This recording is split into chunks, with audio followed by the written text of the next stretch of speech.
السلام عليكم ورحمة الله وبركاته. ازيكم حبايبي، عاملين ايه؟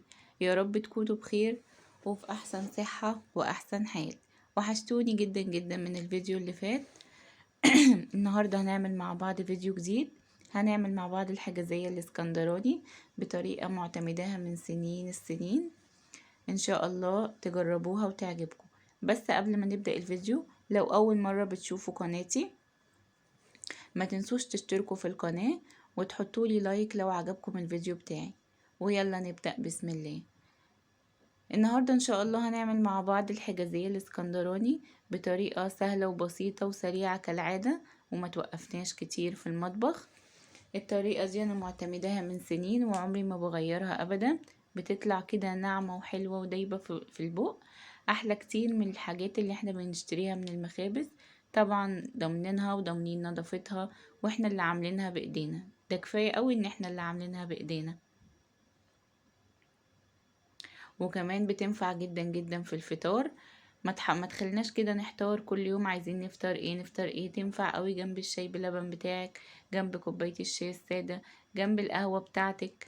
بجد بجد منجزة وحاجة حلوة كده موجودة في البيت حتى لو جالك ضيف. يلا نبدأ بسم الله. عندي هنا كوبايتين من دقيق السميد اللي هو السادة اللي بنشتريه من عند العطار الخام.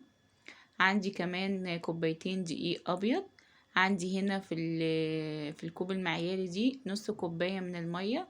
وعندي معلقة كبيرة خميرة، معلقة كبيرة من السكر، رشة من الملح. حطينا في البولة الدقيق والسميد وقلبناهم كويس قوي. وحطينا في الكوب المعياري نص كوباية المية، عليهم معلقة كبيرة خميرة، معلقة كبيرة سكر، رشة الملح، ودوبناهم وركناهم على جنب. بعد كده نزلنا عليه على الدقيق والسميد بكوباية سمنة على زيت، يعني نص كوباية من السمنة ونص كوباية من الزيت.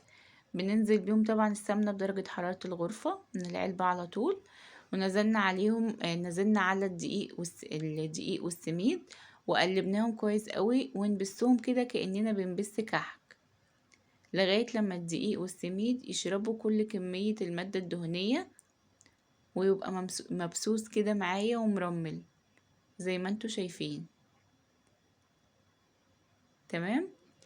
هننزل عليهم دلوقتي بالمية بالخميرة، بخليط المية والخميرة والسكر، ونعجنهم. طبعا انا راكنه ربع كوبايه، المقدار كله كوبايه الا ربع. بس انا ساعات لما بستخدم الكوبايه الا ربع بحسها بتترم مني، بس هنا استخدمت الاول نص كوبايه وركنت كوبايه على جنب. لان كل دقيق بيختلف امتصاصه للسوائل عن التاني. هنا حسيتها ناشفه شويه في ايدي، فروحت نازله بربع كوبايه الميه اللي انا ركناها على جنب وعجنتها كويس. هنزلها دلوقتي على الرخامه عشان تكونوا شايفينها، عشان ما كانتش باينه قوي في البوله. وابتدي اخدمها زي ما انتوا شايفين كده معايا.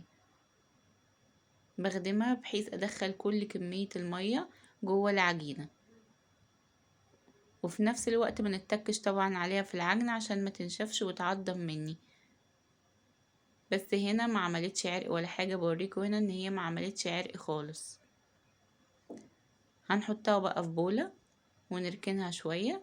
نبتدي هنا نعمل الحشو. هعمل هنا عندي هنا كوباية الا ربع من السميد، كوباية الا ربع من السكر الحبيبات العادي، معلقة كبيرة من القرفة. لو حابة طبقة الحشو تكون اسمك من اللي انت شفتيها معايا في اول الفيديو، حطي كوباية من السميد على كوباية من السكر. حباها زي ما انت شفتي كده، حطي المقدار اللي بقولك عليه ده، اللي هي كوباية الا ربع سميد على كوباية الا ربع سكر ومعلقة كبيرة قرفة. وننزل عليهم بمية بالتدريج، يعني معلقة معلقة كده لغاية لما تبقى يعني قوام الرملة المندي. نضمها كده على ايدينا زي ما شفتي تتضم. اول ما نفرطها تفرط مننا. هنجيب دلوقتي العجينة، ركنا طبعا الحشو على جنب. هجيب العجينة واقسمها هنا الكورتين قد بعض بعناية. لو عندك ميزان وحابة توزني العجينة بحيث فوق يبقى قد تحت مفيش مشكلة. اخدنا اول كورة من العجينة، فردناها كده بايدينا ولا مردانة ولا اي حاجة. العجينة ما شاء الله طيعة جدا وسهلة جدا تحت ايدي. جبت هنا صينية فرن مربعة دهناها زيت، دي الحجم يعتبر او المقاس اللي في النص الوسط. الطقم الصواني فيه 3، دي الحجم الوسط. تمام. هنا بليت منديل وحطيته تحت الصينية عشان عمالة بتجري وانا شغالة فثبتتها لي. فردت اول طبقة من العجينة بايديا كده وطلعت لها حرف بسيط. بعد كده نزلت بالحشو في النص وفردته كده زي ما انتوا شايفين. زي ما انتوا شايفين فردته كده تماما متساوي. بعد كده هفرد الطبقة التانية من العجينة بإيدي، برضو هفردها على شكل مستطيل إلى حد ما، ومفردهاش رفيعة قوي عشان ما تتقطعش مني.